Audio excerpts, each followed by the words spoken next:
I am so incredibly excited to let you guys know about Growth Now Movement Live coming to Reading, Pennsylvania, May 30th to June 1st. That's going to feature some of my top guests, top performers, people who are willing to share their time, their information, and their knowledge with you to help you level up in all areas of your life.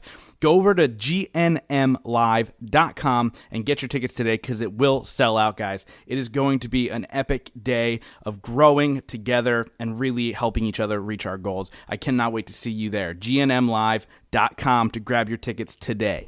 What is the secret to unlocking your full potential? What makes your idols any different than you? How do you become the person you've always wanted to be in life? This is where you get all of your questions answered.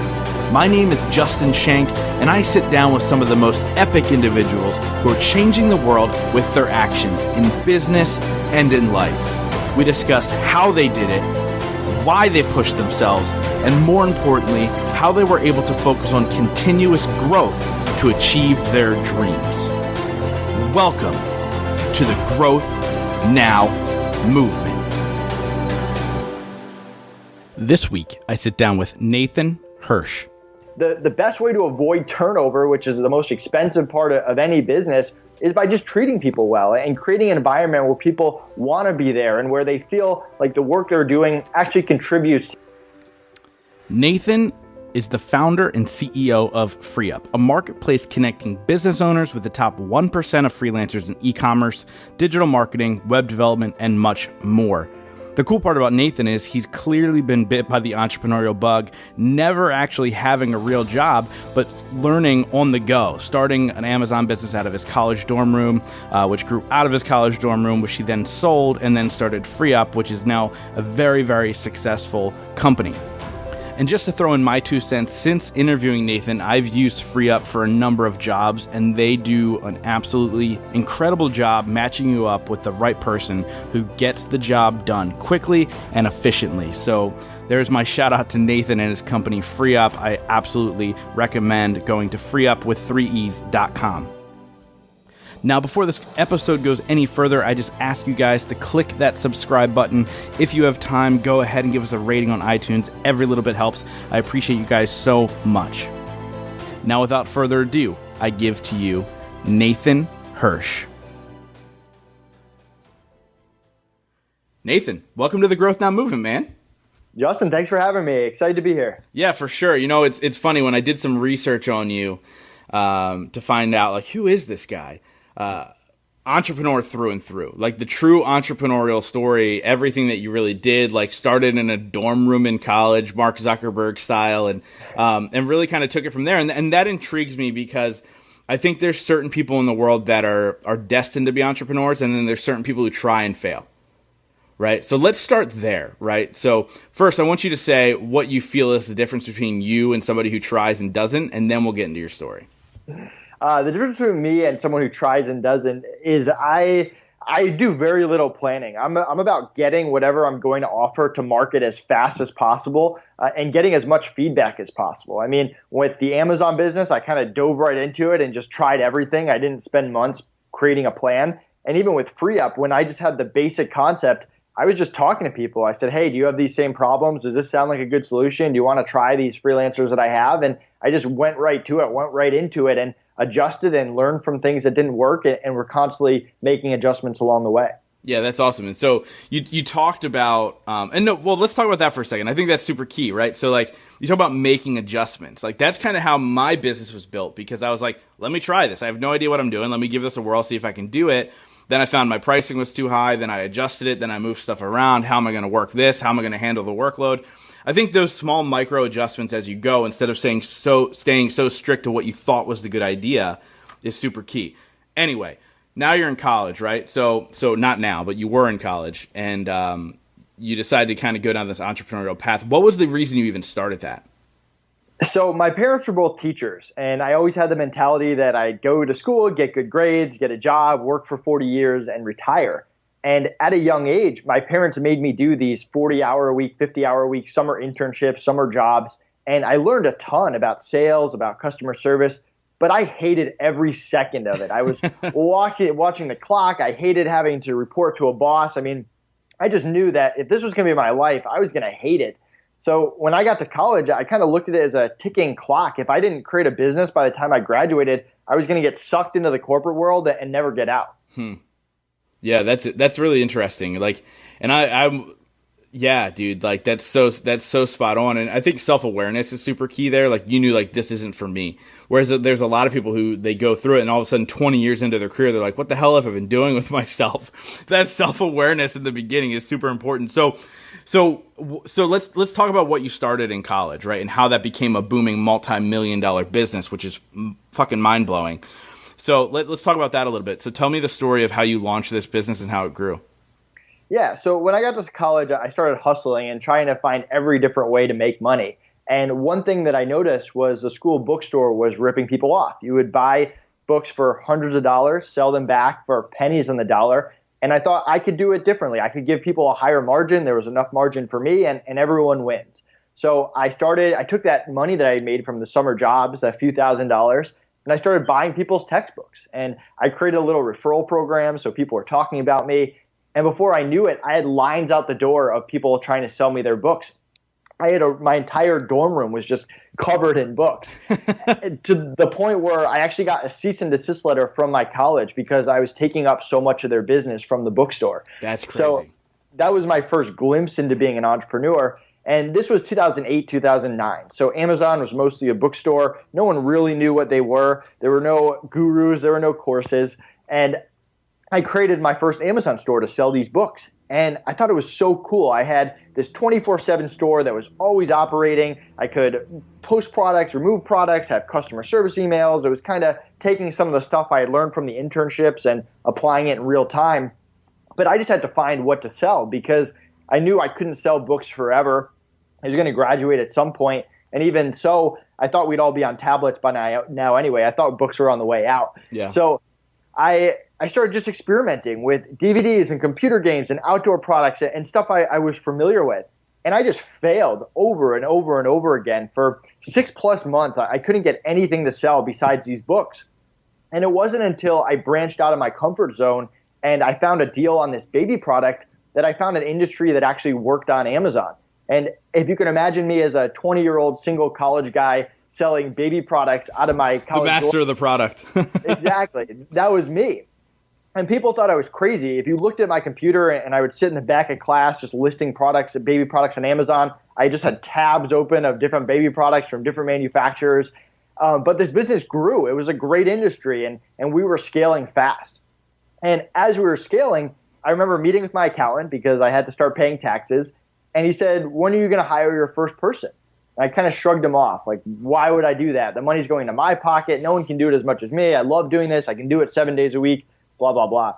And he just laughed in my face and pretty much said, you're going to figure out this lesson on your own, which I did pretty quick. My first busy season came around and I got crushed. I was working 20 hours a day, social life gone, grade suffering, and I finally made it out alive somehow to January, and it was time to start hiring people. And one of my first hires was my business partner, Connor, who's been working with me on both companies for 8 years. We got along right away. It was great. I'm thinking hiring is easy. And I proceed to make bad hire after bad hire after bad hire after that. And I quickly realized college kids, not very reliable long term. And I couldn't get these 30-year-old marketing experts to come work for me. Who wanted to work for a 20-year-old entrepreneur? Right. So I became very dependent on the remote hiring world, the Upworks, the Fivers, and I built these VA armies, so to speak.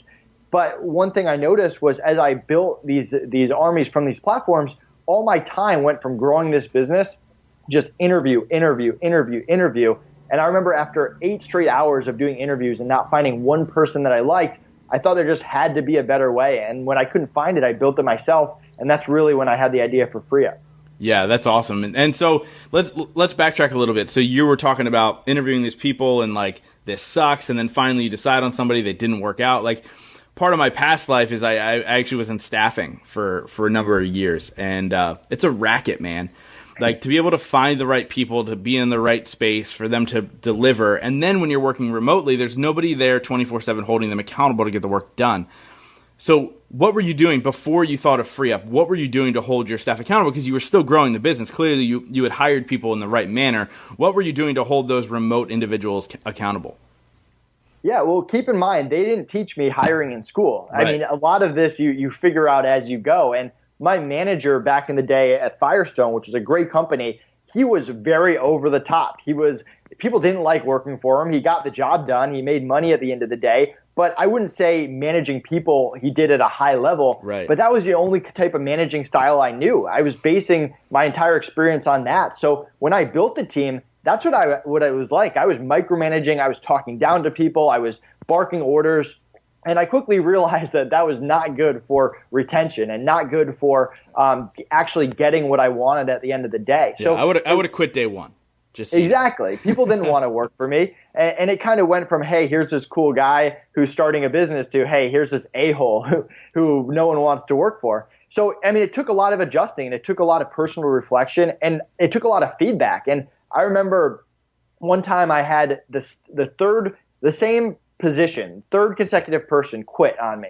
And I did an exit interview with him, which was incredibly uncomfortable. You have someone that's quitting on you. He doesn't like you. You're kind of mad at him for wasting your time.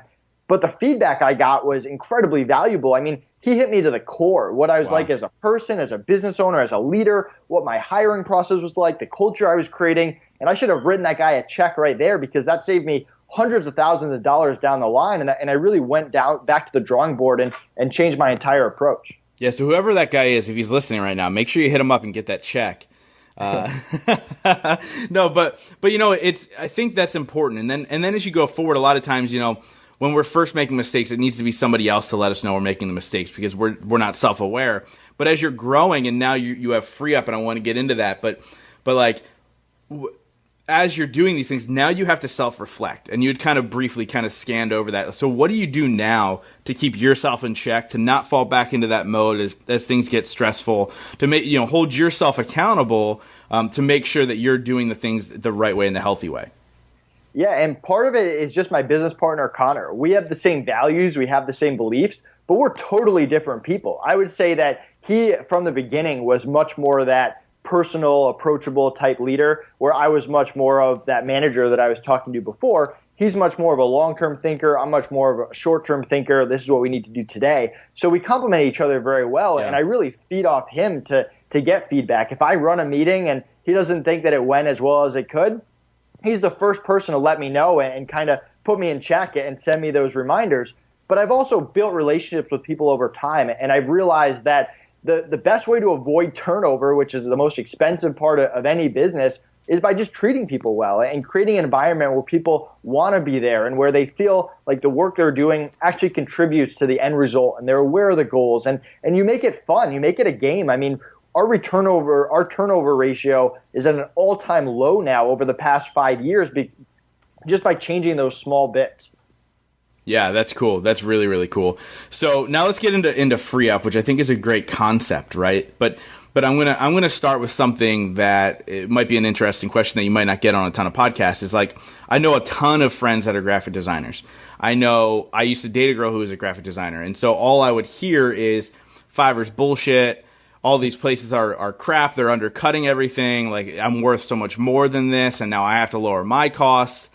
I think you do something a little bit different, right? And you really hold these people to a high standard, and you price them accordingly. But why did you take that approach? Like, why was it like, oh, well, you didn't say to yourself, oh, Fiverr exists, I shouldn't do this. Like, what sets you guys apart with FreeUp than these competitors? Yeah, and that's really the initial reaction we got when we launched FreeUp. When we were reaching out to influencers and podcasts, they were like, great, another freelancer marketplace. That's what we need right now. But what I tried to do, because I've used all the other platforms, is take what I liked about them and tweak and change what I didn't like. So what we do is we get hundreds of applicants every week, freelancers from around the world. We vet them not only for skill, but for attitude and communication as well.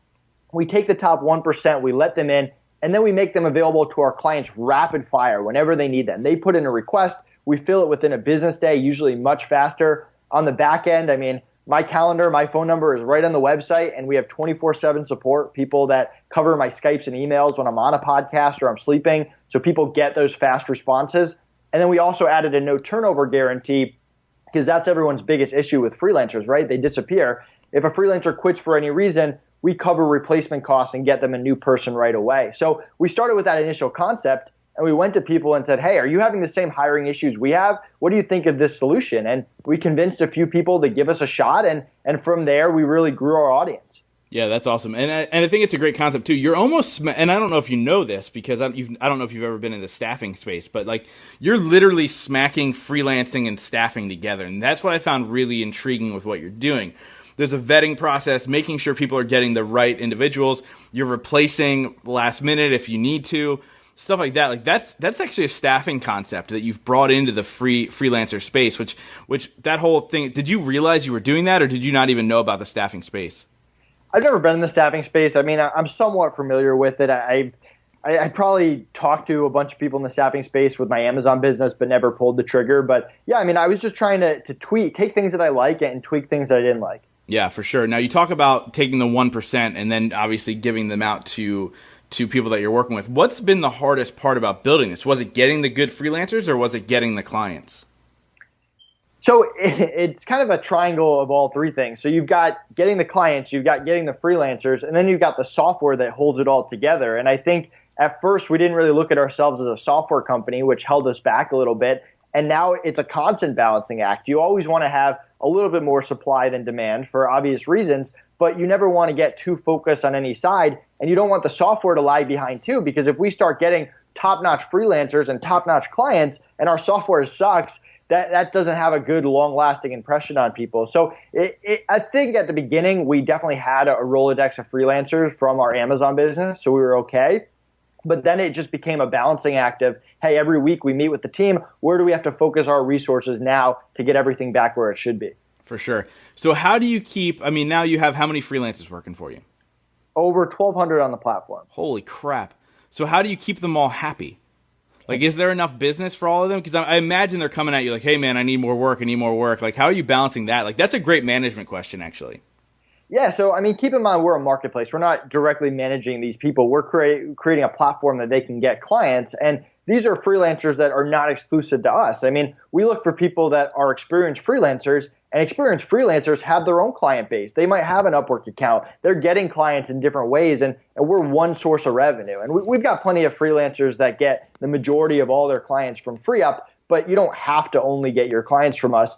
The biggest thing for us is the feedback. We want to create an environment where freelancers want to be there, because freelancers go to Upwork, they go to Fiverr because they have to be there. That's where the clients are. They don't want to be there. Yeah. So for us, we needed to create a community where it's collaboration over competition, where people feel like they're not getting undercut by every single person and having to compete with 50 people for every single request. Yeah. So for us, we fill a request with one person unless the client says otherwise or passes and wants to meet more people. We have communities that people can meet with other graphic designers and learn and see what's working and what's new in the industry. My support team, which supports our clients at an incredibly high level, does the same thing for the freelancers. They're there with instant responses, with a lot of content to help them grow their freelance business. And we send out surveys. We ask for feedback. I'm very active in the community because we want to continue to improve and continue making a better place for freelancers. Because at the end of the day, if the freelancers aren't happy, this whole business model doesn't work. Yeah, for sure. And like I just love how you're doing it, like where you're partnering the right freelancer up with the right company. Because like, the thing like when you talk about Fiverr, right? Like I've never gotten anything off of Fiverr, but I've looked at Fiverr 10,000 times, and it just, the interface sucks. Sorry, Fiverr. So watch the CEO like reach out and be like, "Yo, Dick." But like, you know, the interface is really tough. Like I can't really tell what the reviews actually mean. Like if somebody has 30 reviews, is that good? Like I don't even know. And like it's just an interesting platform to use. And like when I went on your website, I'm like, this just all makes freaking sense. Like the pricing's out there, you know what you're paying for. There's a partnership, you know, and it sounds like I'm stroking your ego, but it's so true. Like that is what this world really, really needed. So how long ago did you actually officially launch FreeUp? This is year 3. Okay, so year 3. And so where are you at now? What's like the next step for you guys? Like what should people that are using your services be like excited to look forward to? Yeah, so we did $1 million in the first year. We did about $5 million last year. Right now, over the past 3 months, our run rate is between $9 and $10 million. So we've been growing pretty fast. People seem to like the platform. we're committed to continuing to improve the experience. A good example is we got client feedback that not every client wants to submit our freelancer request form, which in my mind is the easiest thing ever. Instead of browsing, you fill out a request for a freelancer, we introduce you within a business day. But some feedback we got where there were clients that are just too busy to even do that. So we added a freelance success or a client success assistant that is there if a client just wants to hop on the phone or shoot a text message or Facebook chat someone and say, hey, this is what I need. They'll create the request for them. So we're constantly coming out with new ways to continue the experience that we feel like is already out there at a high level. For sure. Now, do you consider yourself a competitor of places like Fiverr?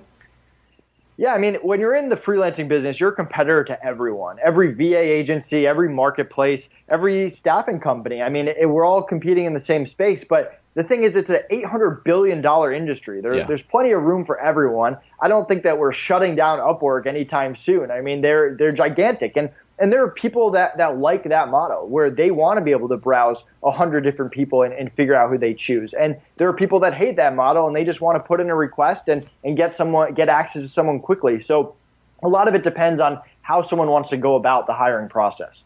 Yeah, that's cool, man. So what's next for you as an individual? Let's talk about that for a second, right? Because like here you are, you did the Amazon thing, and now you got FreeUp, and you're getting it. I mean, obviously, like you said, your calendar's on your website, which is crazy. Like that's crazy. The fact that somebody can go on your website and schedule a call with you directly just that easily is kind of insane. So you're super embedded, and I know you said you're a right now type of thinker, but I also know you're an entrepreneur and the brain's always going, right? So like, what's next on your docket? Is it just travel, or is it the next business? What's the big idea? Yeah, so I mean, that's the feedback on the calendar. I've been getting that feedback since we started, when we were billing 1,000 hours to 5,000 hours a week to over 13,000 hours. You got to take your calendar down, and I'm kind of excited to see how far we can push this thing with my calendar still there. And the only reason it works is because I spend very little time dealing with freelancer issues. It's all new clients, new partners, and stuff like that. Even though I'm available if there are any issues.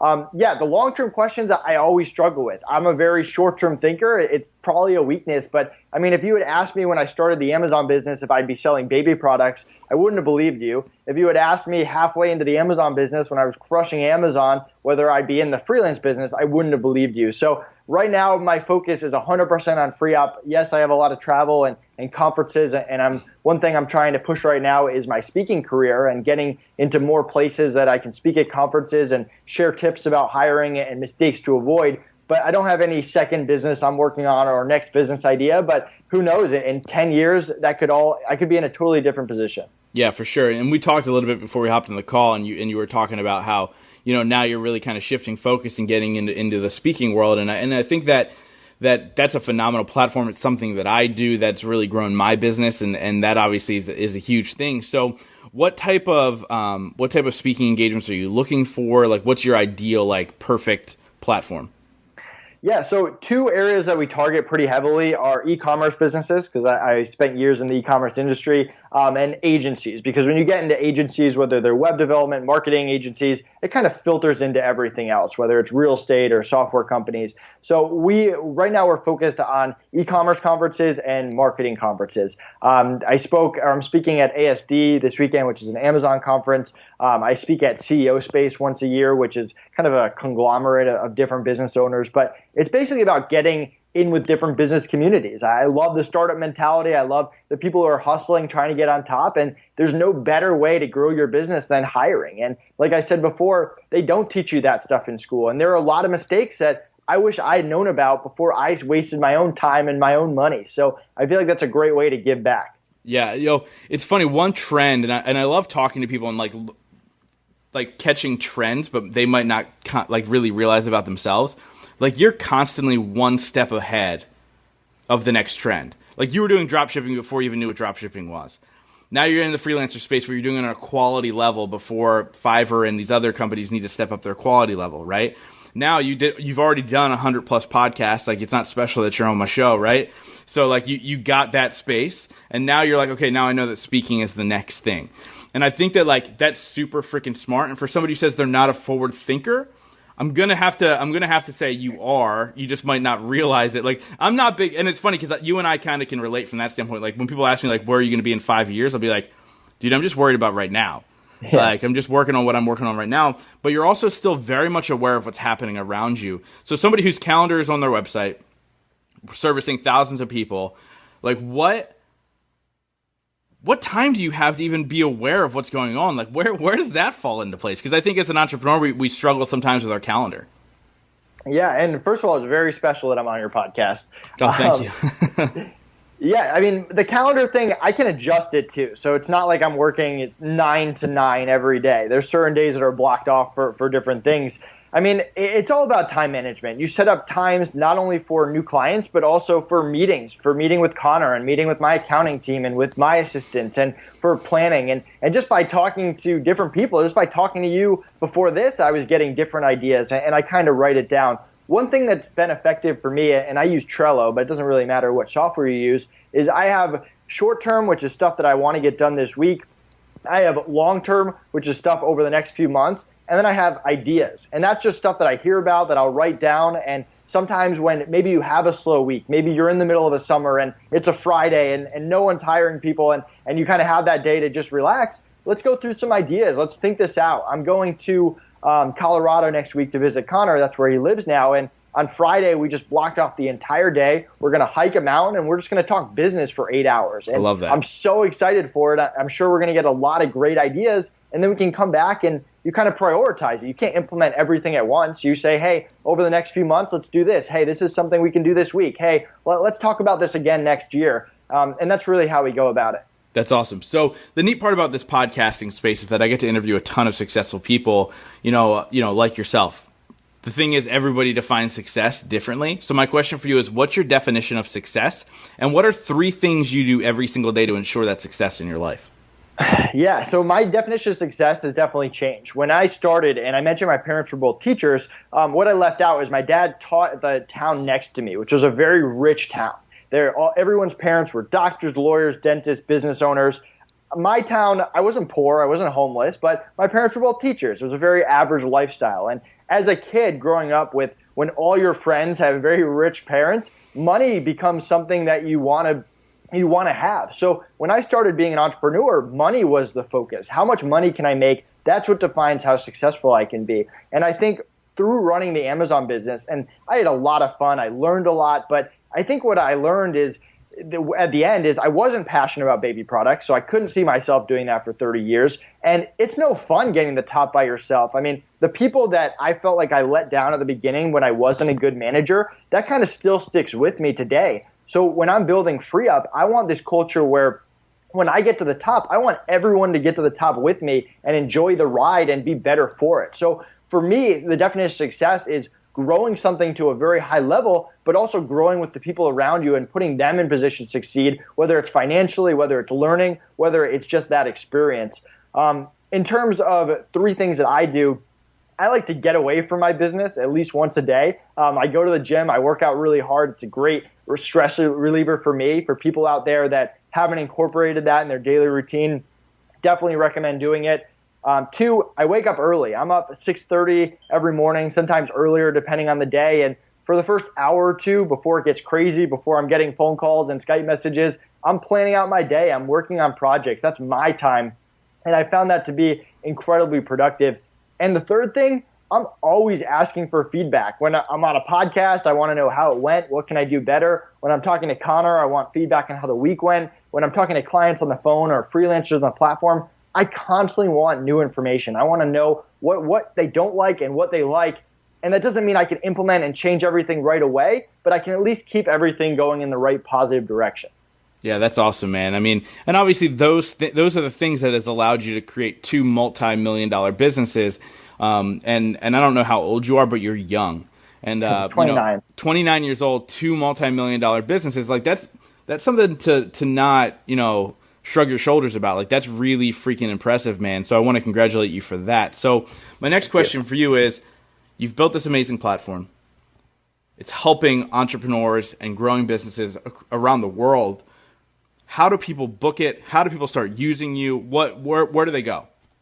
Yeah, so if you go to freeup.com with 3 E's, we mentioned my calendar is right on the site if you ever want to book a time with me. But you can create a free account, mention this podcast, get a free $25 credit. So creating an account takes a minute. And then once you have an account, anytime you need a freelancer, at the top, click request a freelancer, tell us what you need. It takes another minute, put in the request. Within a business day, we'll introduce you to someone. You can meet with them, interview them if you want to. If you like them, you click hire and you're good to get started. If you don't like them, you click pass, you provide us feedback, and we get you someone else based on that feedback. It's almost like the Tinder for hiring, and it's a very fast and efficient process. That's hilarious. Just swipe right or left. You make your decision, and then you move forward. That's hilarious, dude. So we'll make sure we link up all that stuff in the show notes, dude. Thank you so much for offering my audience the $25 credit. Like, that's incredible to be able to try somebody out for a couple hours or an hour or whatever the case may be. Like, that's super incredible. So what I like to do is wrap up all these shows with 5 rapid fire questions. Some are fun, some are serious, but I ask you this. Answer within one word, the most one sentence. Are you ready? You got it. So the first one is, what's your favorite smell? Oh, man. My dog, Charlie. So I can't answer more than one. I never had a dog growing up, so I love dogs. Dude, that's awesome. It's so funny because like you said my dog. So, excuse me. I interviewed somebody on the show, and like people are usually like, they'll say like beer or Christmas trees or vanilla or whatever. This one girl, she's amazing. Her name's Sonia, and I go, "What's your favorite smell?" She goes, "My cats." I was like, what? Like, nobody ever says they're cats. And she's like, I like picking them up and smelling them. Like, that's the funniest thing I've ever heard in my life. And then you said dog, which is great. Number 2, if you were on death row, what would be your last meal? Lasagna. I'm half Italian. Lasagna. I'm a big lasagna fan. Nice. What's your favorite book? Start with Why.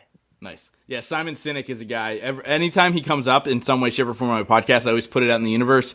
I would love to have him on the show. I've had his right-hand man, Steven Shedletsky, on the show. So, hey, Simon, if you're listening, let me know. At the end of your life, if you could only be remembered for one sentence, what would it be?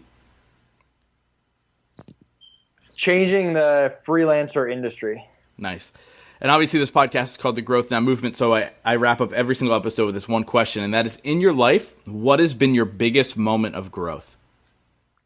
The biggest moment of growth is when I put all my eggs in one basket. I hired one employee to do everything, taught him for 6 months. I had one manufacturer I was crushing it with, and I left for my first vacation in a year. And on the same day, both people dropped me, and I had to start over from scratch. But I learned the most valuable business lesson, which was to diversify and protect yourself early. And I'm so happy I learned that in the first year of being an entrepreneur and not 7 years down the line. And it's something that's really helped me to this day.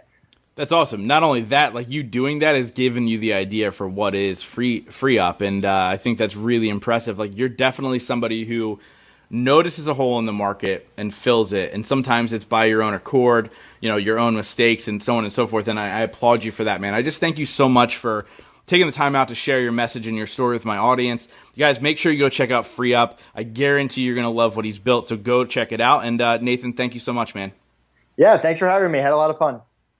Thank you guys so much for being a part of the Growth Now movement. This is how you can really help me out. If you guys enjoyed this episode, please share it out on Facebook, Instagram, Twitter, all that fun stuff. And let's grow this movement to epic heights. And it's all going to be because of you guys. Thank you so much, and we'll see you next week.